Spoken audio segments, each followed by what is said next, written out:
everybody. Welcome to Talking Fitchburg on Friday, December 10th, 2021. My goodness, there's some snow in the forecast, huh? A little rain, a little snow, a little everything this weekend. If you had any travel plans, you might just want to stay in. And I got this fireplace behind me. Yeah, I'm going to stay close to that because that seems a lot safer than being out there on the roads today. But if you are planning travel, boy, you better plan extra time, especially if you're heading anywhere north in Wisconsin. The next probably 24 hours at least. It's going to be a messy one out there indeed. And I encourage you to check the National Weather Service Milwaukee Sullivan page or any of the National Weather Service because every office will be reporting on that snowstorm as we go through the evening. We got a lot to get to. We'll get to your headlines here in just a minute. We're going to look back at a story Andrew did for us at the Painters Union here in Fitchburg. We'll take you out there, show you the great work and training they're doing at that facility. Plus, it's all Andrew's show. Andrew is also checking in with the library. So I'm just doing my part, and then it's all Andrew from here on out. So let's get to it. Andrew says the Fitchburg Teen Center open house is coming up next week. This is a virtual event. It'll be happening on December 14th. That's Tuesday night, 7 p.m. to 8 p.m. It is virtual, and it will be on this channel, the community channel. It won't be on the Gov channel. Gov channel will have its normal meetings, including public safety, finance, and council. We'll have this meeting on our community channel and on Facebook as well. So you can tune in and watch this, be learning more about what will be happening with the Teen Center process as they're going through. So we'll see you at 7 o'clock here live on the comm channel for that meeting. Holiday Lights Tour. Well, it's going to be like holiday-like now for sure. So get those holiday lights up and get this on your calendar. It's already coming up December 18th, 6 p.m. to 9 p.m. You'll be able to go out and check all the beautiful lights out across the city of Fitchburg. It's going to be awesome. You have until Wednesday, December 15th to submit if you want to be on the route map.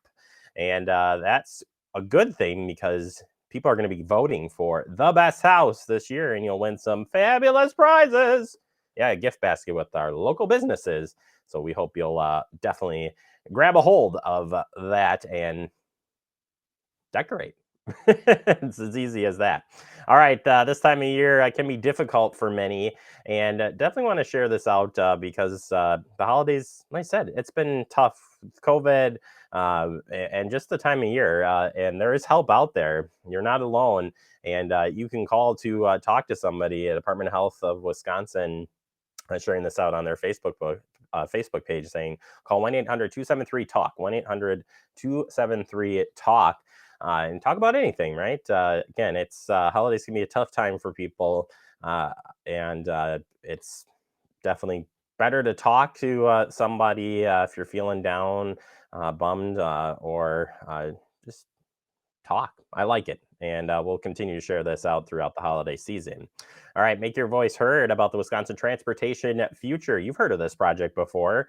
A draft plan that influences the future of transportation in the state is available for review and comment from the Wisconsin Transportation Connect 2050, Wisconsin statewide multimodal transportation plan required by federal law will help guide infrastructure investments through 2050. The draft version of the plan is available at connect2050.wisconsindot.gov. Andrew will share the link out so you can definitely get in your comments and check out what this plan is all about. Lucky to have survived. Crashes involving state patrol cruisers are on the rise, and this is a good reminder to move over, slow down, please. Yeah, a trooper was pulled over on the shoulder on I-94 in Dane County on a Monday afternoon when a semi-truck trailer sideswiped the cruiser. Trooper was sitting inside the vehicle assisting with a traffic stop. At the time, the semi-driver did not move out of the right-of-way lane or slow down when passing the cruiser and caught that. You got to be careful here, especially with the snow that's going on right now or coming up here, and just overall, we want to make sure that when you see emergency lights activated in both incidences, or excuse me, this incident too, emergency lights were activated, which means drivers should move over or slow down to protect responders from the public. The state's move over law requires drivers to move out of the lane closest to the stopped law enforcement vehicle, ambulance, fire trucks, tow trucks, utility vehicles, or highway maintenance vehicles with warning lights activated. If a car cannot move over, drivers must slow down.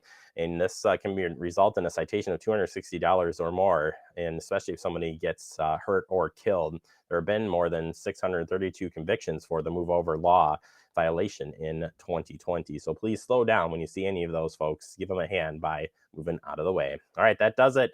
We are going to move on to our digest. We'll be taking you out to the Painters Union. That's next right here on Talking Fitchburg.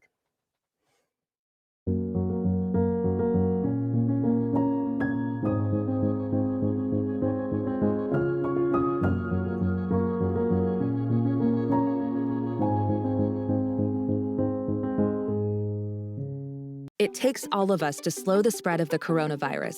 So follow guidance from authorities where you live and stay home unless absolutely necessary. Use a delivery service for essential items like food and medicine. If you must make essential trips, stay 6 feet apart from other people. Wear a cloth face covering and wash your hands for at least 20 seconds as often as possible. Visit coronavirus.gov for the latest information.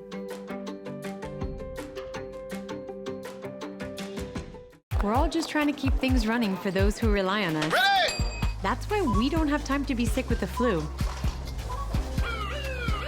And especially this year, no one has time to get sick. Get a flu shot for yourself and those around you too. Welcome back into Talking Fitchburg. We're taking a look back at a story we ran this past month, and it was a story of the Painters Union here in Fitchburg. Andrew had a chance to go out and check out the cool facilities and showing some great training that's happening right here in our backyard. We're in the 802 Apprenticeship Training Center right now. Is one of those one of our affiliates. IUPAT DC7 represents approximately 2,000 workers in painting, drywall finishing, glazing, paint makers, trade show floor workers, and some other industries as well. We have approximately 100 different signatory contractors that we work with. They're our partners in our industries that we work with, and one of our roles is to help our contractors that we supply them with skilled labor. One of the reasons why we picked this building was because it had enough capacity to expand our training needs as we grew. So we still have a lot of room in this building to, accommodate more classes, more apprentices. We're under capacity right now as far as the number of apprentices that we could train in this facility. We're always, like Jeff said, we're always looking for partners to partner with to train their workers. So not just the contractors that we have currently that are signed to our collective bargaining agreement, but new partners. There's a lot of issues in our industry that we're committed to fixing. There's a lot of misclassification in the paint and drywall industry. Employers misclassify employees, call them independent contractors. This happens all the time. We're committed to combating that practice and, making the industry Fair. Well, our apprenticeship right now, I think in the Madison area, I think we have probably about 35, 40 apprentices in our various trades right now. It's a little bit less than what we'd like to see.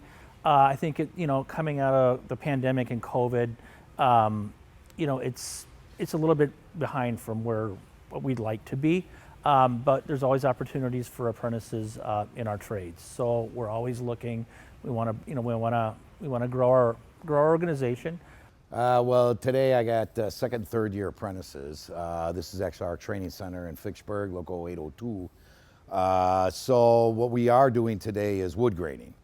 So what we do here is we teach them everything in the painting trade that we do, whether it's finishing drywall, brush and roll walls, spray, full finish. This would be considered full finish, this wood grading that we do. Everything that has to do with a painting trade is what we teach them here. These apprentices right here are second year and third year apprentices, and they go every other week. So the week that they're not here, I have first year apprentices, and it's them by themselves. So when I have them, there's probably 75, 80% of the time we are in the classroom because they get all of their safety training, history of paint. I get a lot of history, built up to before we start really doing the hands-on stuff. So, but with these guys, it probably flip-flops. It's probably 30 in the classroom, 70% out here. So when you're second and thirds, you actually have a lot more hands-on time. They've done all their safety training already, that kind of thing. So they're more seasoned, as a painter, from being in the field and everything too. So it's easier to just get them more stuff out here. I do teach them about special coatings, epoxies, macro epoxies, all of that, plural components.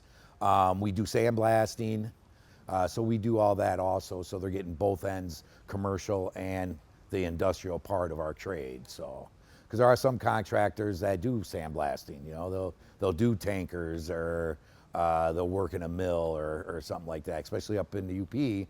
In Upper Michigan, it's a lot of, working in the paper mills up there, working in the mines.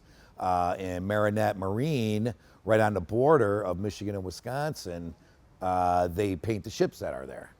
Our members do the Mackinac Bridge up there, and they also do the bridge to Canada. They do half of it, and then Canadians do the other half. We call these mock-ups. So that's where we do all our training, our hands-on training. We also have a classroom where I would give PowerPoints or do video presentations on things in our trade, on how to do certain things. But then when we get to the hands-on, that's when we use these mock-ups right here. So it would be raw drywall. We'd teach them how to tape and finish it.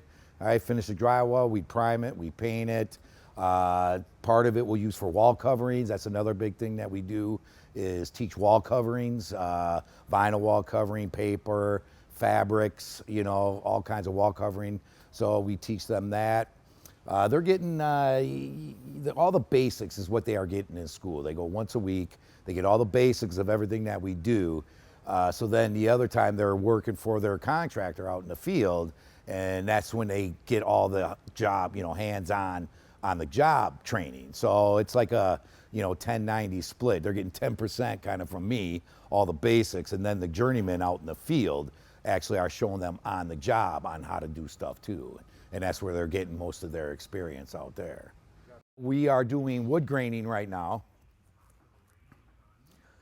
So I would do a little bit of classroom stuff with them and go over types of woods, things like that, how you would finish wood. But like these pretty much are metal doors, all right? You put a wood graining base on it, and then you have wood graining tools that we use to make it look like wood. For instance, this one right here, this second door right here, and like I said, this is the first time they're doing this, but we'll do this for a little bit. But that's a steel door actually. So kind of training them how to wood grain is mainly what it is. So we can do flat doors, you can do panel doors, you can do whatever color you want to do. Also, I give them the option, because it's just training, so we do it that. But there's times on the job where you got to do it. It's kind of a lost art also, some of this full finish stuff. There are still members that know how to do all this. Fortunately, I'm one of them too, but it is kind of a lost art where you don't get too much of this in the commercial end anymore, or not even in the industrial end at all neither. It'll be less sometimes in the residential area.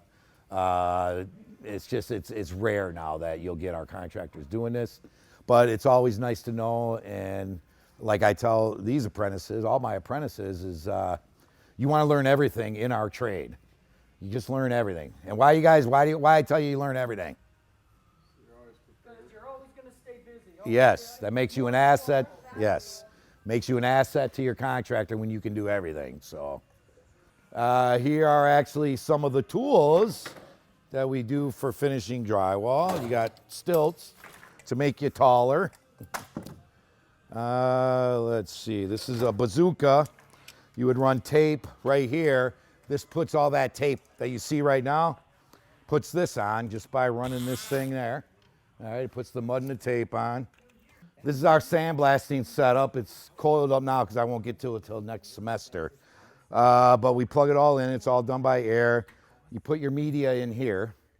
And we do blast outside because we don't have a booth yet. We're in the process of getting sandblast booth. But because we do it outside, we use this slag right here. So it's coal slag, which is biodegradable. We did have shells, walnut shells, because obviously that's biodegradable, because we needed something biodegradable because we're doing it outside. But it just wasn't strong enough to cut through some of the stuff we were doing. So that's why we went with the slag.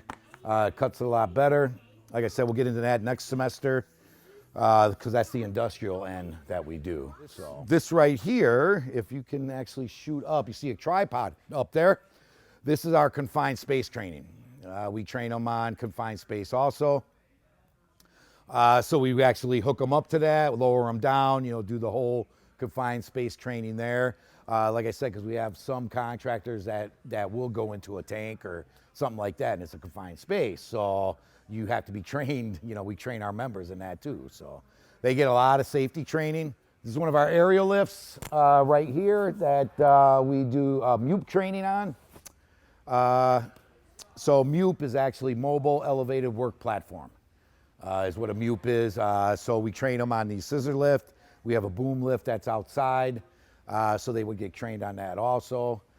So that when they are on the job, their contractor knows that, if they got that card certificate that they can operate it, they know they can put their apprentice on that lift then. So When we moved in, when we bought this building, we moved in, I think we're really happy with the relationship that we have with Fitchburg itself. We've had community events here, and I think that we've liked it. I think we're good partners, and it's like a good neighbor. We have actually a neighborhood association. They have their meetings here, so I think it's just important that we're here. We're not the unions aren't. We get a bad rap sometimes. We're boogeymen or whatever, but we're not. We're just normal people, and we're a part of the community. And I think it's we're a resource. Yeah, and we work for working people. We want to make sure that working people are treated fairly on the job sites, and that they have something to look forward to. Sure. I think the first step is probably going to our website, filling out just a brief information sheet, and it will go to one of our staff members, and we'll follow up with them and talk, kind of see what they're interested in. And then we'll kind of refer them to, whatever, if they're in a different area, what area would be right, or whatever trade specifically. So that's the easiest way. Just go to the website, fill out the information form. And then you can always, our offices are always open. You always stop in and obviously talk to one of the guys as well. So it's pretty easy.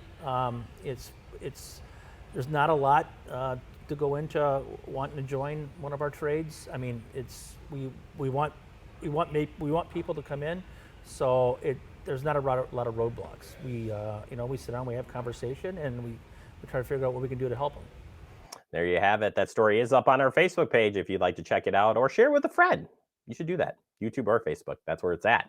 All right, we'll take a quick break. Coming up next, we are opening up our guest segment. I'm excited. Fitchburg Public Library. Andrew has that story next right here on TF.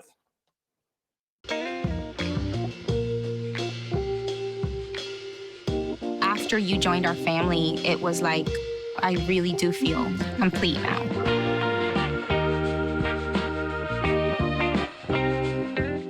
You could be spreading the coronavirus without realizing you have it. So follow guidance from authorities where you live and do your part. It's important to limit in-person interaction with anyone outside of your immediate household, but phone and video chat are safe ways to connect. It's also important to limit any social gathering.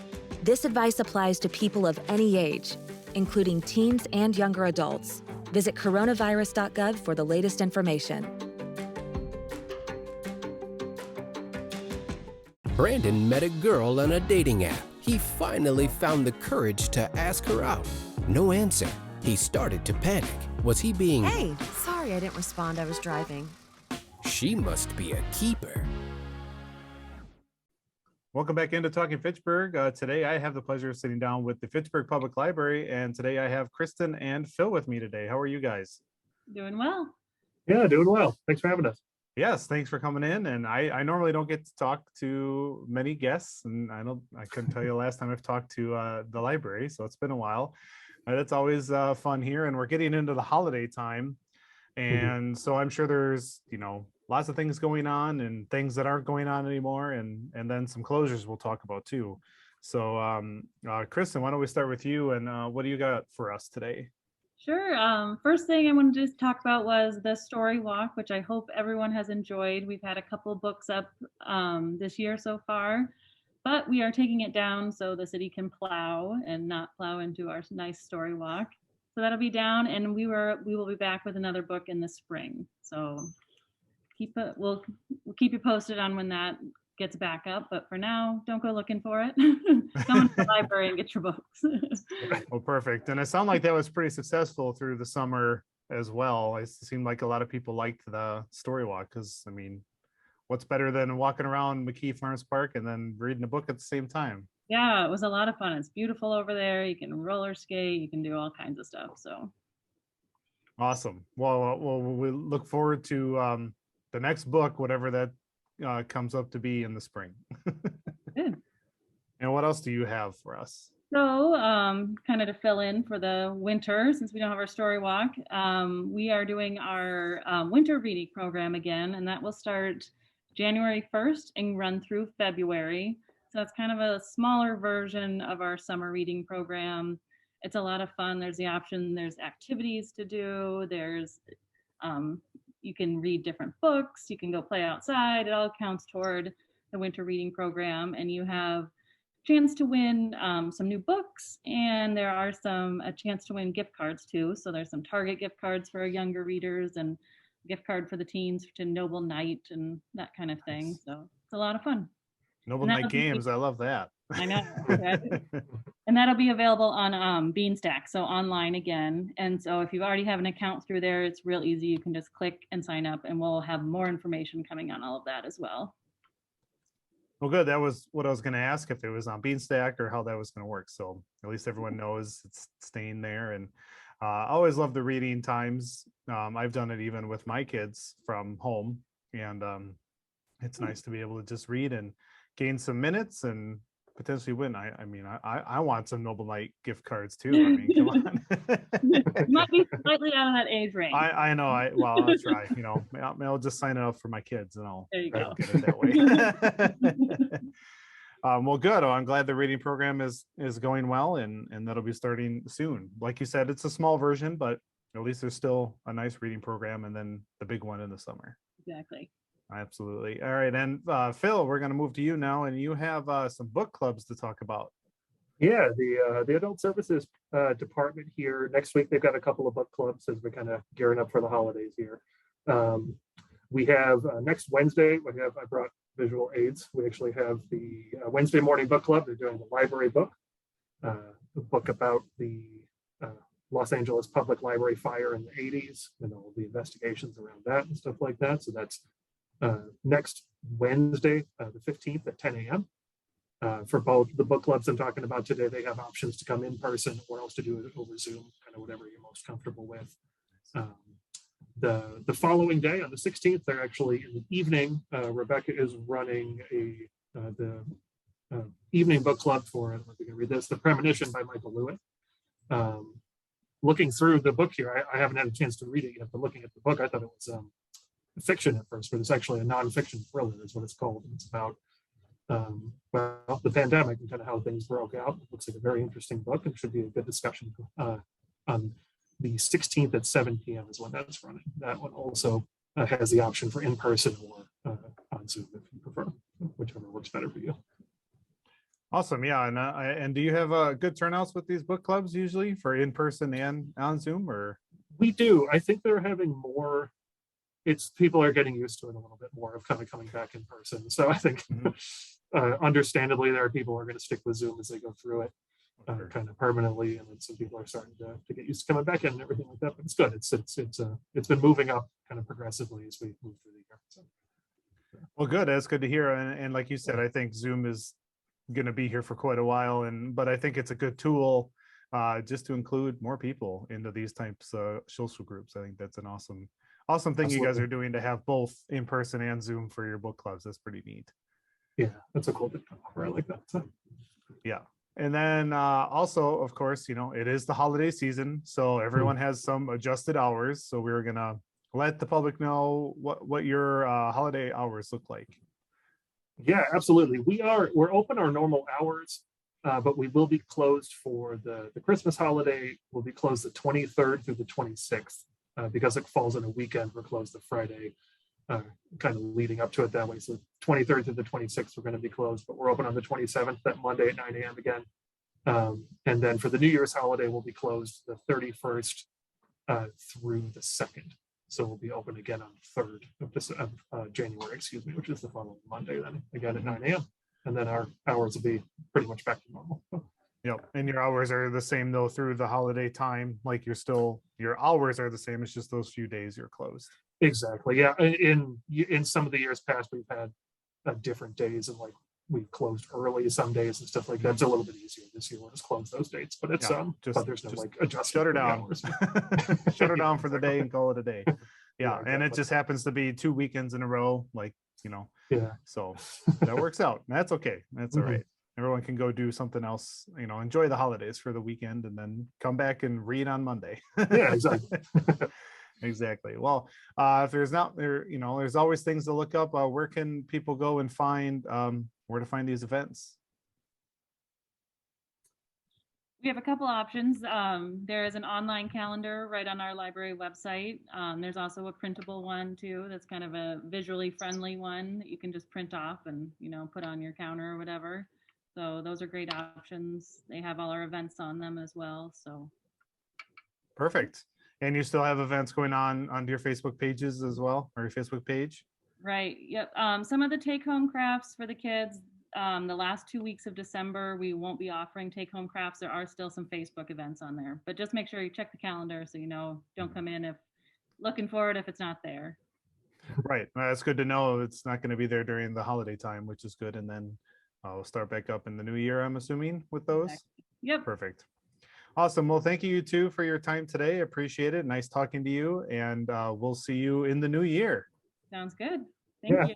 Thanks. All right. Thank you. All right. We're going to take a quick break. We'll be back right after this. We're watching Talking Fitchburg.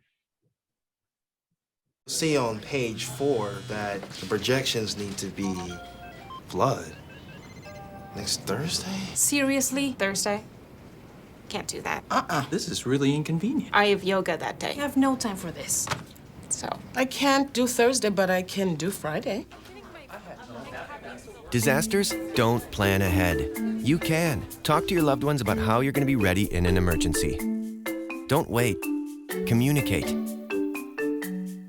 Type 2 diabetes can have a big impact on your life, but how can it be prevented?